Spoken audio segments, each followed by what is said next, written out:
বাংলাদেশ সরকার কোটি কোটি টাকা খরচ করে একটা ফ্রিল্যান্সারদের জন্য ওয়েবসাইট বানাইছে, এবং যেহেতু আমি 2019-20 সাল পর্যন্ত বেশ জোরে সোরেই ফ্রিল্যান্সিং করতাম, সো টেকনিক্যালি আমি একজন ফ্রিল্যান্সার, এবং এই কারণে আমি এই ওয়েবসাইটটা আজকে আপনাদের সাথে রিভিউ করব। তার আগে আমি প্রমাণ দিয়ে নেই আমি ফ্রিল্যান্সার, যেন আপনারা রাগ না হয়ে যান সরকার টরকার যদি কেউ দেখে থাকে। সো আমার আপওয়ার্ক প্রোফাইলের ভিতরে যে আমি যদি আমার প্রোফাইলে যাই, আপনারা দেখতে পারবেন, লোড হোক, সো আমার 100% জব সাকসেস স্টোর, আমি টপ রেটেড ছিলাম আপওয়ার্কে, এখনো আছি অ্যাকচুয়ালি টপ রেটেড, এবং $1,00,000 বেশি আমি আয় করেছি আপওয়ার্ক থেকে যখন আমি আপওয়ার্কে কাজ করতাম তখন। যাই হোক, চলুন আমরা একসাথে ওয়েবসাইটটা রিভিউ করি, এবং আশা করতেছি আমি এবং আপনি অনেক কিছু শিখবো এবং হয়তো ভালো কিছুই আছে আমাদের জন্য। ওকে, সো ওয়েবসাইটটার নাম হলো freelancers.gov.bd। নামে কোনো সমস্যা নেই, নামটা অ্যাকচুয়ালি বেশ নাইস, freelancers.gov.bd। সো তেমন কোনো সমস্যা আমি দেখতেছি না নামে, এবং that's probably the only thing যেটা ঠিক আছে এই ওয়েবসাইটের, এবং বাকি আর কিছু ঠিক নাই। আমি এই ওয়েবসাইটের দিকে যখন তাকাচ্ছি, আমি রেজিস্টার করার চেষ্টা করবো একটু পরে অ্যাজ আ ফ্রিল্যান্সার, বাট তার আগে আমি যখন এই ওয়েবসাইটের দিকে তাকাচ্ছি, আমার মনে আছে 2011-12 সালে গ্রামীণ ফোনের মডেম পাওয়া যাইতো $350 বা $300 মতো খরচ করলে 1 GB বা 2 GB 24 ঘন্টার মধ্যে ইউজ করতে দিত। ওই মডেমের আমলে তখন টেক টিউনস নামে একটা ওয়েবসাইট ছিল, এবং সামওয়্যারি নামে একটা ব্লগ ছিল, যেই ব্লগে অনেক টেকনোলজিক্যাল জিনিসপত্র নিয়ে লেখালেখি হইতো, এবং তখন HTML দিয়ে CSS দিয়ে ওয়েবসাইট বানানোর একটা প্রচলন ছিল। ওই সময়ে এরকম ওয়েবসাইট বানাইতো মানুষ, এবং অ্যাকচুয়ালি ওই সময়েরও যারা খারাপ ওয়েব ডেভেলপার ছিল তারা এরকম ওয়েবসাইট বানাইতো। অনেকদিন পর আমি এরকম একটা ওয়েবসাইট আমার চোখের সামনে দেখলাম, বাট অনেকে বলতে পারে যে লোড তো হয়েছে, সরকারি অনেক ওয়েবসাইট তো লোডই হয় না, সেক্ষেত্রে এটা লোড হয়েছে। এরকম ওয়েবসাইট আমি দেখছি যেটা শুধু অফিস টাইমে লোড হয়, সকাল 9 থেকে বিকাল 5টা পর্যন্ত, তারপরে আর লোড হয় না। তো সেইখানে freelancers.gov.bd লোড হয়েছে, একটু ক্রেডিট আমরা দিতে পারি। তো প্রথমে আমরা উপরে ডান পাশে তাকাবো, ডান পাশে উপরে ictbelabo@gmail.com, এবং তারপর একটা ফোন নাম্বার দেওয়া, ictbelabo@gmail.com। সো একটা জিমেইল এক্সটেনশন যে একটা সরকারি ওয়েবসাইটে থাকতে পারে, এইটা খুবই লজ্জাজনক একটা ব্যাপার, যে আমার একটা প্রফেশনাল সরকারি ওয়েবসাইট আমি একটা ডোমেইন এক্সটেনশন ইমেল না দিয়ে একটা জিমেইল দিয়ে রাখছি, এবং আমি ঠিক শিওর না ওই জিমেইলে ইমেইল করলে কেউ রেসপন্ড করবে নাকি, যদি করেও তাও আমার ধারণা এটা খুব বড় একটা রেড ফ্ল্যাগ এবং খুব বড় প্রফেশনাল না এরকম একটা ভাইব দেয়, কারণ একটা অফিসিয়াল ওয়েবসাইটের ভিতরে কেন একটা জিমেইলের ডোমেইন থাকবে, তাই না? এবং তারপর আমরা ফোন নাম্বারটা দেখতেছি, আমি ঠিক শিওর না যে ইমেইল এবং ফোন নাম্বারের উদ্দেশ্য কি, এখানে কি আমি ফোন দিতে পারবো? যদি আমি এখানে ফোন দেই, ফোন দেওয়ার পরে অ্যাকচুয়ালি হবে কি, অ্যাকচুয়ালি আমার নলেজ একটু কম, কারণ freelancers.gov.bd কি উদ্দেশ্যে বানানো হয়েছে এটা আমি জানি না, এবং এই ওয়েবসাইটও আমাকে খুব বেশি বলতেছে না যে কেন বানানো হচ্ছে। ও বলতেছে a unique platform for freelancer ecosystem in Bangladesh, exciting features are coming soon, please keep in touch. এটা হলো প্রথম ব্যানার, এবং সেকেন্ড ব্যানারে যদি আমি যাই, a unique platform for freelancer ecosystem in Bangladesh, exciting features are coming soon, please keep in touch. So same কথা দুইটা ব্যানারের ভিতরে বলা হয়েছে, এবং তারপরে আমি যদি একটু নিচে নামি, একটা রোয়ের ভিতরে 3টা কলাম দিয়ে 3টা ছবি দিয়ে 3 ধরনের কথা বলা হয়েছে। ফ্রিল্যান্সিং শিক্ষা আরো 16 জেলায়, দেশের শিক্ষিত যুবক 48 জেলায় প্রশিক্ষণ চলছে, সরকার চাচ্ছে আরো 16 জেলায় একই ধরনের প্রশিক্ষণ দিতে। 64 বছরের রেজাউল করিম ফ্রিল্যান্সার, ঢাকার নিউ ইস্কাটন এলাকার বাসিন্দা, বয়স 64 বছর, নিয়ম করে প্রতিদিন অন্তত 2 ঘন্টা কাটান রমনা পার্কে, 7 থেকে 10 কিলোমিটার হাঁটেন অথবা দৌড়েন, অবসরে গান শুনেন, এই রুটিনে অভ্যস্ত তিনি। এই কথাটার মানে আসলে কি? দিস ইজ সো উইয়ার্ড, তাই না? 64 বছরের রেজাউল করিম ফ্রিল্যান্সার, এই হেডলাইনটা শুনলে আপনার মনে হবে যে এরপর আমি যখন সাব হেডিংটা পড়বো, 64 বছর উনি কিভাবে ফ্রিল্যান্সার হয়েছে এটাই তো আমি জানবো, তাই না? এটা জানতেই তো আমি চাই, কিন্তু না, উনি বলতেছে যে রাজধানী নিউ ইস্কাটন এলাকার বাসিন্দার, বয়স 64 বছর, নিয়ম করে 2 ঘন্টা রমনা পার্কে হাঁটেন, 7 থেকে 10 কিলোমিটার হাঁটেন অথবা দৌড়ান, অবসরে গান শুনেন, এই রুটিনেই অভ্যস্ত তিনি। এটার সাথে ফ্রিল্যান্সারের কি সম্পর্ক আমি জানি না। ওকে, টাঙ্গাইলে ফ্রিল্যান্সিং প্রশিক্ষণ শেষে 50 জনের মাঝে সনদ বিতরণ। টাঙ্গাইলে 10 আগস্ট 2025 বাসস, দেশের 48 জেলার শিক্ষিত কর্মপ্রত্যাশী যুবকদের ফ্রিল্যান্সিং প্রশিক্ষণের মাধ্যমে কর্মসংস্থান সৃষ্টির লক্ষ্যে জেলার 50 জন প্রশিক্ষণার্থীদের মাঝে সনদ বিতরণ করা হয়েছে।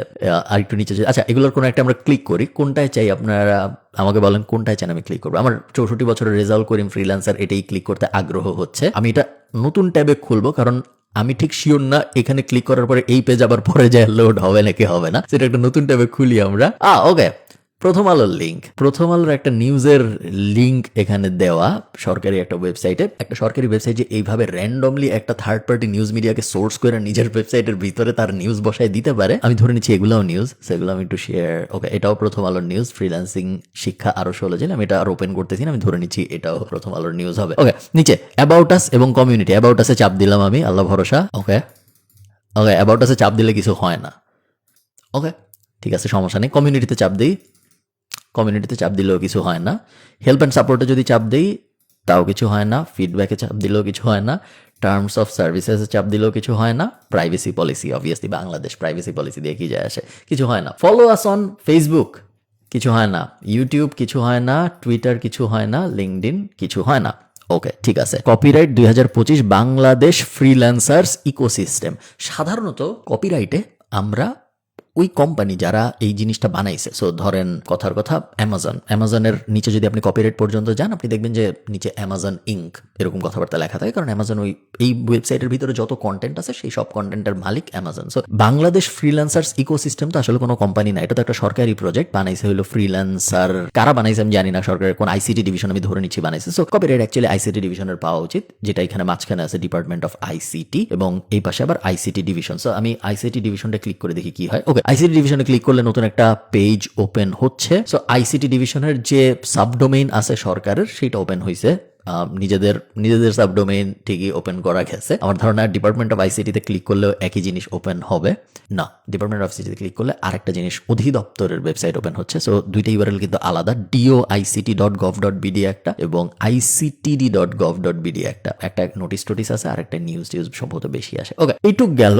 এইবার আমরা এক্সাইটিং কাজগুলো শুরু করি। আমরা দেখি ফিচার্সে চাপ দিলে কিছু হয় না, টিমে চাপ দিলে কিছু হয় না, অ্যাবাউটে চাপ দিলে কিছু হয় না। ওকে, ঠিক আছে। আমার ধারণা এই ভিডিও এখানে শেষ হয়ে যাবে, কারণ রেজিস্টার অ্যাজ ফ্রিল্যান্সারে চাপ দিলেও মনে হয় কিছু হবে না। এই ভিডিও করার নিয়ত নিয়ে আমি যখন এখানে বসছিলাম, আমার উদ্দেশ্য ছিল যে ওয়েবসাইটটা আপনাদের সাথে আমি দেখব এবং তারপরে আমি লাইভ ফ্রিল্যান্সার হিসেবে রেজিস্ট্রেশন করে আপনাদের দেখাবো যে রেজিস্ট্রেশন করলে কি হয়। আমি রেজিস্টার অ্যাজ ফ্রিল্যান্সারে চাপ দিতে এখন আমার ভয় লাগতেছে, কারণ আমার ধারণা কিছু হবে না। তো তারপরে চাপ দিয়ে দেখি আমরা কি হয়।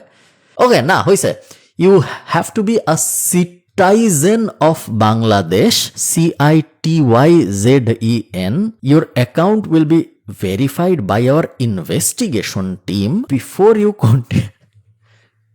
এই জিনিসটা যদি একটা কোম্পানি, যেই কোম্পানি 1 লাখ টাকা রেভিনিউ করে মাসে, ওই কোম্পানির কোনো একটা ওয়েব ডেভেলপার যদি এই জিনিস বানাইতো, সেই ওয়েব ডেভেলপার ফায়ার হয়ে যাইতো।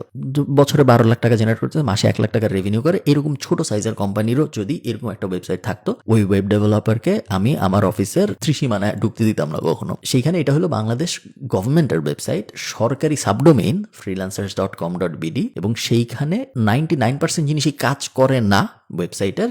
যা কাজ করে তার মধ্যে আবার বানান ভুল। এর থেকে লজ্জাজনক এবং কষ্টকর জিনিস আমার মনে হয় না আছে। সো দুইটা জিনিস, আমি কিন্তু এইখানে ফ্রিল্যান্সারদের জন্য একটা ওয়েবসাইট লাগবে নাকি লাগবে না ওই আর্গুমেন্টে যাইতেছি না, কারণ আমার মনে হয় লাগবে না। আমার মনে হয় এই জিনিসের কোনো দরকার নেই ফার্স্ট প্লেস। বাট ঠিক আছে, আপনার মনে হচ্ছে দরকার আছে, কোনো সমস্যা নেই, আপনি বানাইছেন, খুবই ভালো কথা। তো ভালো মতো বানান। নর্মালি মানে সরকারি ওয়েবসাইট তো সবই খারাপ হয়, আমরা জানি। সরকারি ওয়েবসাইটের ইউআই/ইউএক্স বলে কিছু থাকে না, সরকারি ওয়েবসাইট লোড হয় না, এগুলো আমরা সবাই জানি। বাট অ্যাটলিস্ট ফ্রিল্যান্সারদের জন্য যেটা বানাইতেছিলেন ওটা যদি আর একটু সুন্দর হইতো দেখতে, তাহলে খুব একটা খারাপ হইতো না। Okay, so you have to be a citizen of Bangladesh. Your account will be verified by our investigation team. আমি খুবই জানতে আগ্রহী এই ইনভেস্টিগেশন টিমে কারা আছে, কারা জাজ করে বলবে যে আমার একটা অ্যাকাউন্ট ভেরিফাইড হবে নাকি হবে না একটা প্ল্যাটফর্মের ভিতরে। এটা আর কি কারা, আমি ইমাজিন করতেছি 20 জন মানুষ সকাল 9টার সময় অফিসে যায়, একটা বড় রুমে বসে এবং 9টায় যায়, বাট 10টা-11টা পর্যন্ত কোনো কাজ করে না, যেহেতু চা, ব্রেকফাস্ট, পত্রিকা ইত্যাদি ব্যাপার স্যাপার আছে। 11টার সময় একজন একটা ফাইল নিয়ে আসে যে ভাই একটা সাইন আপ হয়েছে। ভাই তো না, স্যার একটা সাইন আপ হয়েছে, আপনারা এখন ইনভেস্টিগেশন করে বলেন এই সাইন আপটা অ্যাপ্রুভ হবে নাকি হবে না আমাদের ওয়েবসাইটে। এরপর ওই 12 জন মিলে মিটিং করেন যে এই সাইন আপটাকে অ্যাপ্রুভ করা যায়, এটা কি আসলে ফ্রিল্যান্সার, এবং সবকিছু শেষ হওয়ার পরে ওই জিনিস অ্যাপ্রুভ হয়। এরকম একটা জিনিস আমি ইমাজিন করতেছি। Okay, before you continue registration, confirm you have the following documents: your active call phone and handset with you. What is call phone? I think ওনারা বলতে চাইছে সেলফোন। সেলফোনের জায়গায় ওনারা কল ফোন বলছে, and handset with you. So আমার কাছে যদি ফোন থাকে, ফোনই তো handset. Call phone and handset with you, hand your NID card. আমার এনআইডি কার্ড আছে। ফ্রিল্যান্সিং ওয়েবসাইট অ্যাকাউন্ট ডিটেলস আমার কাছে আছে। Example proof, joining date as a freelancer. Upwork থেকে কি আমরা কখনো জয়নিং ডেট দেখতে পারবো? আমি যদি আই থিঙ্ক জয়নিং ডেট খুঁজে বের করা সম্ভব। সার্টিফিকেট অফ আর্নিংস এর ভিতরে যদি যাই, আচ্ছা ডাউনলোড হয়েছে এটা, but I think possible. Earning certificate, আচ্ছা এই যে আর্নিং সার্টিফিকেট তো ইজিলি দেওয়া সম্ভব। ফ্রিল্যান্সিং ওয়েবসাইটস প্রোফাইল ইউআরএল, আমি মানে নিট পিকিং করতেছি এরকম না, ফ্রিল্যান্সিং ওয়েবসাইটস প্রোফাইল ইউআরএল মানে অ্যাপোস্ট্রফিয়াস, আমি নিট পিকিং করতেছি না, জাস্ট দেখতে বাজে লাগতেছে। Any fake information will be taken care by legal action, if you are agree to create account proceed, otherwise cancel. এই লাইনটার গ্রামাটিক্যালি কোনো সেন্স মেক করা না। ওনারা যেটা বোঝাইতে চাইছে সেটা হলো আমি যদি ভুল ইনফরমেশন দিয়ে সাইন আপ করার চেষ্টা করি তাহলে লিগাল অ্যাকশন হবে আমার বিরুদ্ধে। ধরেন আমি ফ্রিল্যান্সিং ইউআরএল ভুল দিছি প্রোফাইলের, বা আর্নিং সার্টিফিকেট ভুল দিছি, বা জয়নিং ডেট ভুল দিছি, তাহলে লিগাল অ্যাকশন হবে। If you are agree to create account proceed, otherwise cancel. আমি জাস্ট বুঝতে পারছি, যদিও লাইনটার কোনো মানে হয়নি, বাট তর্জমা করতে পারছি আমি। সো প্রসিড, আমি আমার 99% শিওর আমি যে আমার ফোনে কখনো ফোন আসবে না, বাট আমি দেশের বাইরে আছি, সো দেশে থাকলে হয়তো ফোন আসতো, ওইটুক আমি ক্রেডিট তাদের দিচ্ছি। ওকে, রেজিস্ট্রেশনের 3টা স্টেপ। প্রথম স্টেপ হলো মোবাইল নাম্বার এবং তারপরে একটা ক্যাপচা ভেরিফিকেশন, ওটিপি তো আসবে না আমার কাছে, আমি ধরে নিচ্ছি। তারপরে আমি মোবাইল নাম্বারটা দিয়ে দেখি, বাই চান্স যদি চলে আসে, আইরিশ নাম্বারটা দিয়ে একটু ট্রাই করে দেখি, 4-7-28 সেন্ড ওটিপি। ওকে, ইনভ্যালিড মোবাইল, সো আসবে না। আমি আমার বাংলাদেশি নাম্বারটা দিয়ে একটু দেখি, যদিও বাংলাদেশি নাম্বারে ওটিপি আসলে আমি এখন ধরতে পারবো না ওটিপি, বাট আমার ধারণা তাও আসবে না, ওটিপি সেন্ডিং ফেইল্ড। ওকে, সো এটাকে আমি +88 দিয়েছি, এই জন্য +88 ছাড়া দিয়ে দেখি, না +88 ছাড়া দিলেও OTP sending failed. So unfortunately আমাদের ওয়েবসাইট রিভিউ এই পর্যায়ে এসে শেষ হচ্ছে। এই যে মানুষটা যে এখানে বসে আছে এবং এদিক থেকে ডলার বের হয়ে তার কাছে আসতেছে, এই মানুষটা আমি হতে চাইছিলাম, কিন্তু এই মানুষটা আমি হতে পারলাম না, কারণ ওয়েবসাইটে লগ ইন করা সম্ভব না, ওয়েবসাইটে রেজিস্ট্রেশনই করা সম্ভব না, এবং ওটিপি আসে না। ওটিপি যে আসে না এটা আমার দোষ না, ওটিপি আসে না কারণ ওটিপি আসার সিস্টেমই বানানো হয়নি। এটা জাস্ট ফ্রন্ট এন্ড, এবং ফ্রন্ট এন্ডও যে খুব ভালো মতো কাজ করতেছে এরকম না। সো হ্যাঁ, এই ছিল আমার কুইক রিভিউ অফ freelancers.gov.bd।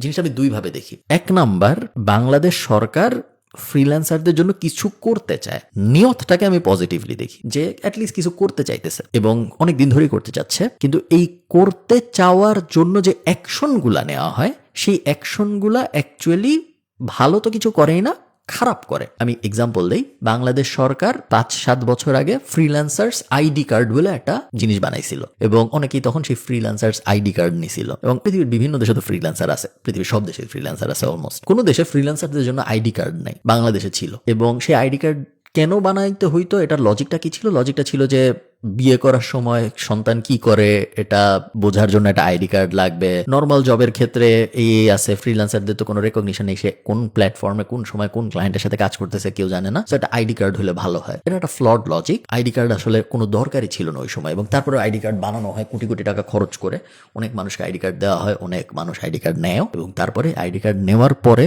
থেকে আজকে পর্যন্ত সেই আইডি কার্ডের 1 পয়সারও বেনিফিট আসছে বলে আমার মনে হয় না কারো। কেউ যদি বলেন যে না আমার বেনিফিট হয়েছে, আপনারা আমাকে কমেন্টে জানান। সেকেন্ড, অনেক দিন ধরে বাংলাদেশ সরকার ফ্রিল্যান্সার বানানোর জন্য জেলায় জেলায় প্রশিক্ষণ দিচ্ছে, এবং 10-12 বছর ধরে এই জিনিস চলতেছে আইসিটি ডিভিশনের আন্ডারে। এবং এই প্রশিক্ষণ দিয়ে গত 12 বছরে একটা ভালো ফ্রিল্যান্সার বের হইছে, এটা দেখানো সম্ভব না। কেন আমি আপনাদের বলি, কারণ প্রশিক্ষণ দেয় যারা, আমি জেনে বুঝেই বলতেছি, কারণ আমরা প্যাসিভ জার্নাল 30,000 মানুষ আছে। সো আমাদের অনেক স্টুডেন্টরা অনেক জায়গায় প্রশিক্ষকও ছিল, এরকমও আছে। সো এরা আমাকে বিভিন্ন জিনিসপত্র বলছে। সো যেটা হয় সেটা হলো গিয়ে শিখানো হয় বেসিক জিনিস। এখন বেসিক জিনিস কেন শিখানো হয়? কারণ অ্যাডভান্স জিনিস শিখানোর টিচার কখনো যায় প্রশিক্ষণ দেওয়ার কাজের মধ্যে ঢুকবে না সরকারি ওই প্রজেক্টগুলোর ভিতরে। সো শিখতে আসে যারা, তারা সাধারণত bottom of the pyramid people, যারা কোথাও শুনছে যে কেউ একজন কিছু একটা করতেছে, যেরকম নিউজ দেখছে 64 বছর বয়সে উনি 8 ঘন্টা দৌড়ায় পার্কে এবং উনি ফ্রিল্যান্সার হয়ে কোটি কোটি টাকা আয় করতেছে। সো এই নিউজ দেখে ওনারা আগ্রহী হয়ে যুব ক্রীড়া অধিদপ্তরে চলে যায়, বা যারাই অর্গানাইজ করে এইসব জিনিসপত্র সব জায়গায় চলে যায়, এবং সাধারণত তাদের এই বিষয়ে কোনো নলেজই নেই, তারা জাস্ট হুজুগে গেছে 99% মানুষ। সো এই হুজুগে যাওয়া মানুষ প্লাস ব্যাড টিচার প্লাস যা শিখানো হচ্ছে তা রেলেভেন্ট না, এই তিনটার কম্বিনেশন যখন মিলে তখন লাখ লাখ মানুষ সার্টিফিকেট পায়, বাট অ্যাকচুয়ালি ফ্রিল্যান্সিং তেমন কেউ করে না বা করতে পারে না। একদমই পারে না তা না, বাট যারা পারে তারা এমনিও পারতো, তাদের ওই ট্রেনিং এর দরকার ছিল না। এই ট্রেনিং ও এই সার্টিফিকেটের কোনো দাম নেই। এই যে একটা সার্টিফিকেট দিব ট্রেনিং দিয়ে, বা একটা আইডি কার্ড দিব তাদের, এই ধরনের অদ্ভুত কনসেপ্ট থেকে আমরা যতদিন বের হইতে না পারবো ততদিন আমাদের খুব ভালো কিছু হওয়ার চান্স কম। সো এই ধরনের জিনিসকে আমি একই সাথে পজিটিভলি এবং নেগেটিভলি মিক্সড ইমোশন হিসেবে দেখি। আমি এই ব্যাপারটা ভাল লাগে আমার, যে কিছু করার চেষ্টা করতেছে, বাট যা করার চেষ্টা করতেছে ওই জিনিসগুলো না করলেই অ্যাকচুয়ালি ভালো হইতো, কারণ ওই জিনিসগুলা হিউজ ওয়েস্ট অফ রিসোর্সেস। এই ওয়েবসাইট বানাইতে কত টাকা লাগছে আমি তো জানি না, বাট আমি ধরে নিতে পারি এই ওয়েবসাইট বানাইতে অ্যাটলিস্ট 1 কোটি টাকা কেউ না কেউ দিছে, বা কয়েক লেয়ার, সরকারি প্রজেক্ট তো কয়েক লেয়ারে হয়। উপরের লেয়ারে 10 কোটি, তারপরে লেয়ারে 3 কোটি, তারপরে লেয়ারে 70 লাখ 30 লাখ। এই ওয়েবসাইট বানাইতে $20 বেশি লাগা উচিত না ফাইবারে, এবং 1000 টাকাও আমার মনে হয় খুব বেশি এই ওয়েবসাইট বানানোর জন্য। আপনি যদি উইক্সে যা এআই দিয়ে ওয়েবসাইট বানান 5 মিনিটের ভিতরে এর থেকে 90% বেটার জিনিস বানানো সম্ভব। সো অ্যাকচুয়ালি $5 আমার মনে হয় বেশি এরকম একটা জিনিস বানানোর জন্য। সো আমি জানি না আপনাদের কি মনে হয়, আপনারা জানেন। আমার সবসময় যেটা মনে হয় সেটা হলো সরকারের উচিত ইনস্টিটিউশনাল লেভেলের বড় প্রবলেম সলভ করার চেষ্টা করা। সো পেমেন্ট গেটওয়ে আনা, যদি সে আনতে পারে, পেপাল বা স্ট্রাইপ ইত্যাদি ইত্যাদি যারা আছে, বাংলাদেশে বসে বিদেশে ব্যবসা খোলা সহজ করা যদি সে করতে পারে, কোওয়ার্কিং এনভায়রনমেন্ট বাড়ানো, কোওয়ার্কিং সেটআপ টেটআপ দেওয়া, যেগুলো একদমই করে নাই তা না, কখনো কখনো করছে। এই টাইপ জিনিসপত্র, ইনফ্রাস্ট্রাকচার ডেভেলপমেন্ট এবং ফ্রন্টিয়ার ইমপ্রুভমেন্ট, এই টাইপ কাজকর্ম যদি সরকার করতে পারে তাহলে ভালো। ওয়েবসাইট বানাবো, আইডি কার্ড দিব, সার্টিফিকেট দিব, ট্রেনিং দিব, একটা জায়গায় সাইন আপ করবে বা আমাদের দেশের সব ফ্রিল্যান্সার, এই টাইপ কাজকর্ম না করা বেটার। এগুলা ক্লাস 8-9-এ যখন প্রজেক্ট করে বা ইউনিভার্সিটির ফার্স্ট ইয়ারে যখন প্রজেক্ট করে, তখন যখন তাদের বলা হয় যে তোমরা একটা জিনিস ভেবে নিয়ে আসো যে এটা করবো, তখন ওই যে ভাবে না যে না আমরা একটা টি শার্ট ব্র্যান্ড দাঁড় করাবো, ওইরকম কনসেপ্ট এইসব, যে না আমরা একটা ওয়েবসাইট বানাবো, যে ওয়েবসাইটে দেশের সব ফ্রিল্যান্সার এসে সাইন আপ করবে, তারপর কি হবে আমি জানি না, তারপর কি হবে আমি অতটুকুই ভাবছি। এইরকম চাইল্ডিশ প্রজেক্ট আমরা গভর্নমেন্টাল বডিজ থেকে আশা করি না, যাদের কাছে এত টাকা আছে, এত রিসোর্সেস আছে। এরকম চাইল্ডিশ প্রজেক্ট আমরা চাইল্ডদের কাছ থেকে আশা করি, যারা ইউনিভার্সিটির ফার্স্ট ইয়ারে আছে। তারা ভাববে যে না আমি একটা ব্লাড ব্যাংক বানাবো, না আমি একটা টি শার্টের অমুক জিনিস বানাবো, না আমি একটা সেন্ট্রালাইজ ডেটাবেস বানাবো এই জিনিসের জন্য, ওই জিনিসের জন্য। সরকার করবে আরো বড় জিনিস। সো হ্যাঁ, ওয়েবসাইটে দেখে আমি একটু স্যাড হয়েছি, টু বি অনেস্ট।